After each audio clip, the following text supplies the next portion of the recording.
అందరికీ నమస్కారం. ఈరోజు మీ అందరికీ నేను వినిపించబోయే కథ ఓ తల్లి ఆవేదన. రచయిత రాఘవి గారు. ఇక కథలోకి వెళితే, ఉదయం నుంచి వసుంధర మనసు చేదు తిన్నట్లుగా ఉంది. తన కోడలు స్వప్న ప్రవర్తన ఎప్పుడూ ఆమెకు బాధ కలిగిస్తూ ఉంటుంది. ఆ రోజు ఒంట్లో కాస్త నలతగా ఉండటం వల్ల పడుకొని ఉంది. అప్పుడు స్వప్న టిఫిన్ తినమంటే తనకి ఏమీ తినబుద్ధి కావడం లేదని చెప్పింది. మీరిలా ఉపవాసాలు చేస్తే మీకు మేము తిండి పెట్టడం లేదేమో అని అందరూ మమ్మల్ని అనుకుంటారు. ఆపై మీరు మంచం పడితే చాలా కష్టం అంది. ప్రతి చిన్న విషయానికి స్వప్న ఏదో అంటూ ఉంటుంది. ఆ మాటలు వసుంధరకు కష్టం కలిగిస్తాయి. ఇంతలో తన కొడుకు పవన్ వచ్చాడు.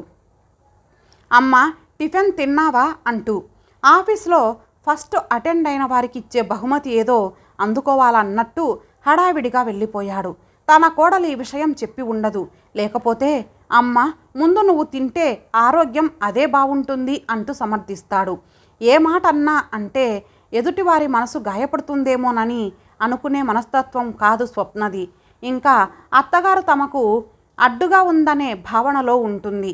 అలా ఏ మాట అన్న రోజు వసుంధర డల్గా ఉంటుంది. స్వప్న అలా అంటుంటే మొదట్లో పవన్ మందలించాడు. ఆ తర్వాత నుంచి పట్టించుకోవటం మానేశాడు. వసుంధర కూడా ఏ విషయాలు పవన్కి చెప్పదు. ఆహార విషయంలో స్వప్న ఏం పెడితే అదే తింటుంది. అవి కావాలి ఇవి కావాలి అని ఎప్పుడూ అడగదు. ఒక్కోసారి తన భర్త గుర్తుకు వస్తే హృదయం భారంగా మూలుగుతూ ఉంటుంది. తన భర్త రాజగోపాలరావు బ్రతికి ఉన్నప్పుడు తను రాణిలా దర్జాగా బ్రతికింది. అకారణంగా ఒక్కోసారి ఆయన ఏమన్నా అంటే తను ఒప్పుకునేది కాదు. తన ఆత్మ గౌరవానికి భంగం కలిగించే ఏ సంఘటననైనా సహించేది కాదు. చిన్నప్పటి నుంచి ఎవరినీ ఒక మాట అనకుండా, ఎవరి చేత తను మాట పడకుండా ప్రవర్తించింది. తల్లిదండ్రుల దగ్గర గారాబంగా మసలుకుంది. అలాంటిది స్వప్న చేత మాటలు పడటం తన విధిరాత అనుకుంటూ బాధపడుతూ ఉంటుంది. వసుంధరకు కొడుకు, కూతురు విజయవాడలో ఉంటుంది. కూతురు సాహితి వసుంధరకు ఉత్తరాలు రాస్తూ యోగక్షేమాలు కనుక్కుంటూ ఉంటుంది. తన దగ్గరకు వచ్చి ఉండమని ఎప్పుడూ తల్లిని ఉత్తరాల్లో పోరుతూ ఉంటుంది.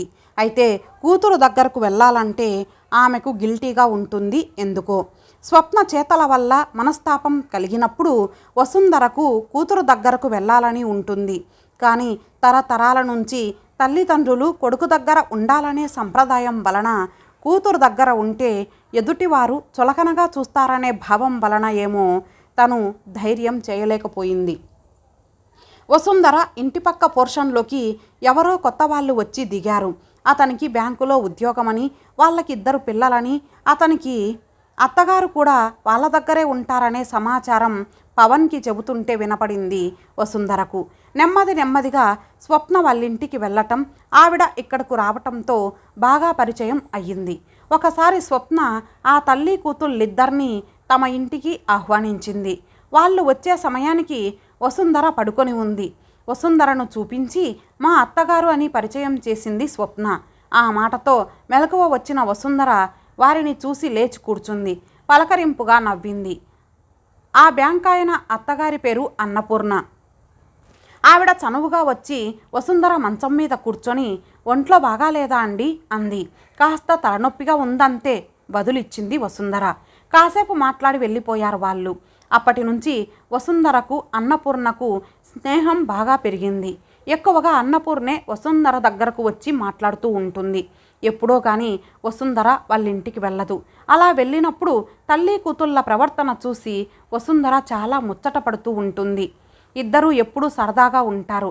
అన్నపూర్ణ కూతురికి పనిలో చేదోడు వాదోడుగా ఉంటుంది. ఎప్పుడైనా తను స్వప్నతో ఆత్మీయంగా మాట్లాడినా పుల్లవిరుపుగా సమాధానమిస్తుంది. అసలు స్వప్న తన గురించి ఎందుకు ఆలోచించదు, ఎందుకు ఆత్మీయంగా మాట్లాడదు, నేను తల్లిలాంటి దాన్నేనని ఎందుకు భావించదు? ఎన్నాళ్ళ నుంచో తనలో గూడు కట్టుకున్న ఆవేదన ఒక్కసారిగా పొంగింది వసుంధరకు. అన్నపూర్ణ ఈ విషయాన్ని త్వరలోనే గ్రహించింది. ఎప్పుడు వసుంధర ముభావంగా ఉండటానికి కారణం అర్థమయ్యింది. ఒకరోజు అన్నపూర్ణ, మీ కోడలు మిమ్మల్ని సరిగ్గా చూసుకుంటుందా అని అడిగింది. అలా హఠాత్తుగా అడిగేసరికి ఏం సమాధానం చెప్పాలో తోచలేదు వసుంధరకు. అబ్బే అలాంటిదేమీ లేదు అని కప్పిపుచ్చుకోవడానికి ప్రయత్నించింది. ఇంకా మీరు దాచాలని చూస్తారేమిటి? నేనే మొన్న మీ కోడలు మిమ్మల్ని అంటుంటే విన్నాను అనేసరికి మాట్లాడలేకపోయింది వసుంధర. సాధారణంగా చాలా కుటుంబాల్లో జరిగే వ్యవహారాలే ఇవి. కానీ ఆ దేవుని దయ వల్ల నాకు ఆ పరిస్థితి ఎదురు కాలేదు అందావిడ. మీకు అబ్బాయిలు లేరా? ఉన్నారు, 2. కానీ మా అమ్మాయి శిరీష దగ్గరే ఉంటాను అంది అన్నపూర్ణ. అబ్బాయిల దగ్గరకు వెళ్ళరా అడిగింది వసుంధర. నేనే కాదు, మా అమ్మమ్మ తరాల నుంచి మేము అమ్మాయిల దగ్గరే ఉంటున్నాం. అన్నపూర్ణ సమాధానం వింతగా తోచింది వసుంధరకు. ఏదైనా శుభకార్యాలు జరిగినా 2 రోజులు ఉండి వచ్చేస్తుంటాను అంటూ ఫ్లాష్ బ్యాక్ పూర్తి చేసింది అన్నపూర్ణ. వసుంధర ఇంకా ఆశ్చర్యం నుంచి తేరుకోలేదు. ఆవిడ మళ్ళీ కొనసాగించింది. కొడుకులంతా దుర్మార్గులని అనను, కానీ వాళ్లకు తమ భార్యను అమ్మను సమాధానపరచటం తెలియదు. వాళ్ళ మధ్య సమన్వయం ఏర్పరచటం అంతకంటే తెలియదు. భార్య చెప్పినా తలాడిస్తారు, తల్లి చెప్పినా తలాడిస్తారు, ఎటూ తేల్చలేరు. ఎవరి మాట వింటే ఎవరికి కోపం వస్తుందో తెలియక నడుమ బురారిలా నలిగిపోతుంటారు. కానీ అదే పిల్లాడు తన తల్లిని భార్యను సమాధానపరచటం తెలిస్తే ఆ ఇల్లు ఎంతో ప్రశాంతంగా ఉంటుంది అంది అన్నపూర్ణ. ఆ తర్వాత నుంచి ఈ విషయమై ఆలోచించసాగింది వసుంధర. తన గదికి వచ్చి పడుకున్న వసుంధరను ఆలోచనలు తొలుస్తున్నాయి. 2 రోజుల క్రితం కూతురు దగ్గర నుంచి వచ్చిన ఉత్తరాన్ని పదే పదే చదువుకున్న ఆమె ఒక దృఢ నిశ్చయానికి వచ్చింది. మర్నాడు పవన్ టిఫిన్ చేస్తుండగా, నేను సాహితీ దగ్గరకు వెళ్దామనుకుంటున్నాను, ప్రయాణానికి ఏర్పాట్లు చేయి అని చెప్పి లోపలికి వెళ్ళిపోయింది. తల్లి హఠాత్తుగా అలా అనేసరికి పవన్కి ఆశ్చర్యం వేసింది. తన చెల్లి ఎప్పుడు వాళ్ళమ్మను తమ ఊరు తీసుకెళ్లడానికి ప్రయత్నిస్తూ ఉంటుంది. అక్కడకు వెళ్ళడానికి ఇష్టపడని అమ్మ ఇప్పుడు అలా అనేసరికి పవన్కి అయోమయంగా ఉంది. ఇదంతా విన్న స్వప్నకు కూడా ఒక ప్రక్క విస్మయంగాను మరో ప్రక్క సంతోషంగానూ ఉంది. ఇన్నాళ్లకు కూతురి మీద మనసు కలిగినట్టున్నది. వెటకారంగా అంది అత్తగారిని. పవన్ చిరాగ్గా స్వప్న వైపు చూసి లోనికి వెళ్ళిపోయాడు.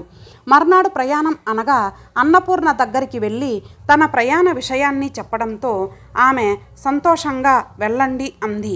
ఈ రకంగానైనా వసుంధర ప్రశాంతంగా ఉంటుంది అని అనుకుంది. విజయవాడ ట్రైన్ కూత వేసింది. బయలుదేరడానికి సిద్ధంగా పంపించడానికి వచ్చిన పవన్ తల్లికి మళ్ళీ చెబుతున్నాడు.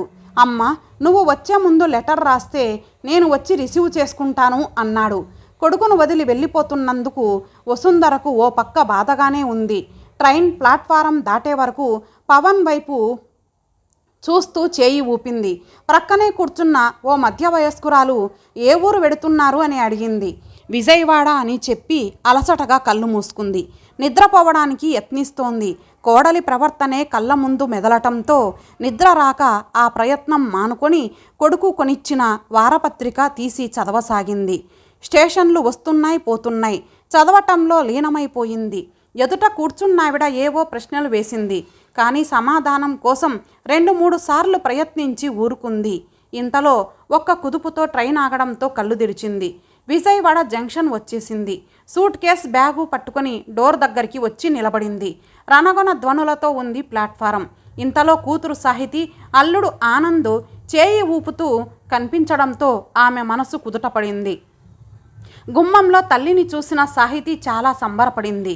రామ్మ, చాన్నాళ్లకు వచ్చావు అంటూ కౌగిలించుకుంది. మొన్న నీవు రాసిన లెటర్ అందింది. నీవు వస్తున్నావని అందులో చదివి నమ్మలేకపోయాను అంది సాహితి. పోనీలే, ఇప్పటికైనా మీ అమ్మగారికి మన మీద దయ కలిగింది అన్నాడు ఆనంద్ నవ్వుతూ. కూతురు అల్లుడు సంభాషణకు తృప్తిగా అనిపించింది ఆమెకు. ఈ నెల రోజుల్లో చాలా కోలుకుంది వసుంధర. ప్రేమకు, ఆప్యాయతకు, అనురాగపూరిత మాటలకు మొహమాచిపోయిన వసుంధర కూతురు అల్లుడు సహచర్యంలో మామూలు మనిషి అయ్యింది. కూతురు చేసే పనుల్లో సాయపడబోతే నీకెందుకు శ్రమ అంటూ వారించేది సాహితి. ఆనంద్ వారానికి 2-3 రోజులు క్యాంపుకెళ్తుంటాడు. ఆ సమయంలో సాహితి తన తల్లితో చిన్నప్పటి సంఘటనలను గుర్తు చేస్తూ సరదాగా కబుర్లాడుతూ కాలం గడిపేస్తోంది. ఆ రోజు పవన్ నుంచి వచ్చిన ఉత్తరం చూసి వసుంధర విచారంగా ఉండిపోయింది. ఏమిటమ్మా అలా ఉన్నావు అంటూ సాహితి తల్లి చేతుల్లోని ఉత్తరం తీసుకొని చదివింది. అయితే నువ్వు అన్నయ్య దగ్గరకు వెళ్ళిపోతావా అమ్మా అని కూతురు ప్రశ్నించడంతో ఉలిక్కిపడి నువ్వు వెళ్ళమంటే వెళ్తాను అంది నవ్వుతూ. నా కోసం కాకపోయినా నీ మనవడి కోసం నువ్వు ఇక్కడే ఉండిపోవాలి అంది కాస్త సిగ్గుపడుతూ. వసుంధరకి అర్థమై, నా తల్లే ఎంతటి శుభవార్త చెప్పావు అంటూ కూతురి నుదుటిపై ముద్దు పెట్టుకుంది. దాంతో ఆమె మనసులో భారం పూర్తిగా దిగిపోయింది. సాహితీ కూడా తల్లి తన దగ్గరే ఉంటుందన్న సంతోషంతో వసుంధర వారిస్తున్నా వినకుండా చకచకా పనులు చేయసాగింది. ఆ రాత్రి పడుకున్న వసుంధరకు కొడుకింటి దగ్గర గడిపిన గతం గుర్తుకు వచ్చింది. తను ఎన్నో నిద్రలేని రాత్రులు గడిపింది. అశాంతితో ఎంత తల్లడిల్లిపోయిందో, ఏ క్షణంలో కోడలు ఏ మాట అంటిస్తుందోనని విలవిల్లాడిపోయేది. మాట చంపుకొని మనసు చంపుకొని జీవోత్సవంలా మంచంలో ఎలా పడి ఉందో. అయినా ఈ వయసులో తను కోరుకునేదేముంటుంది? కొంచెం ఆసరా, తోడు, ఒకంత ఆప్యాయత, కించిత్తు ప్రేమ, అంతేగా. అందరూ ఉన్నా అన్నింటికీ దూరమైనట్టు, తనకు తానే శిక్ష విధించుకున్నట్టు, అంతూ దరి లేని ఒంటరితనంతో ఎంత కుమిలిపోయింది, ఎంత తల్లడిల్లిపోయింది. ఈసడించుకునే కోడలు, చూసి చూడనట్టు హడావిడిగా ఆఫీస్కు పోయే కొడుకు, సొంత ఇంటిలోనే పరాయి పంచన గడిపినట్టు, స్వాతంత్ర్యం కోల్పోయినట్టు ఎంత మానసిక క్షోభ అనుభవించింది. ఆఖరి ప్రస్థానంలో ఏ ఘటమైనా కోరుకునేదేముంటుంది? భగవాన్, పగవాడికి కూడా వద్దు అలాంటి నరకం. కొడుకైతే భార్య రానంత వరకే కొడుకు, కూతురైతే జీవితాంతం కూతురే అంటూ ఆమె మనసులో నుండి తిరుగుతున్న ఆలోచనలకు ఓ నిట్టూర్పు రూపంలో ఫుల్స్టాప్ పడింది. అన్నపూర్ణ గుర్తుకు రావటంతో వసుంధరకు మనసు ఆమె పట్ల కృతజ్ఞతాభావంతో నిండిపోయింది. తనే తటస్థించకపోతే తన పరిస్థితి ఎండిన పండుటాకు కన్నా హీనంగా మారేది. నిజానికి తను ఇక్కడ ఆనందంగా ఉండడానికి కారణం అన్నపూర్ణ. వెనకటి చాదస్తాలు వెన్నాడుతుంటే ఇన్నాళ్ళు తను కొడుకు దగ్గరే ఉండిపోయింది. సంప్రదాయాలే మనుగడకు ప్రతిబంధకాలైనప్పుడు వాటిని ఛేదించడంలో తప్పు లేదని చెప్పి తన కళ్ళు తెరిపించిన అన్నపూర్ణ ఆమెకు నిజంగా దేవతగా తోచింది. మనసు ఇప్పుడు ప్రశాంతంగా, హాయిగా తేలిపోయినట్టుంది. 2 జాములప్పుడు వసుంధర నిద్రలోకి జారుకుంది. ఆనంద క్షణాలు మళ్ళీ వచ్చాయన్న ధీమాతో, మనవడి రాకతో అవి మరింత శాశ్వతమవుతాయన్న నిశ్చింతతతో. ఇంతటితో ఈ కథ సమాప్తం. మరలా మరొక మంచి కథతో కలుద్దాం. అంతవరకు సెలవు. నమస్తే.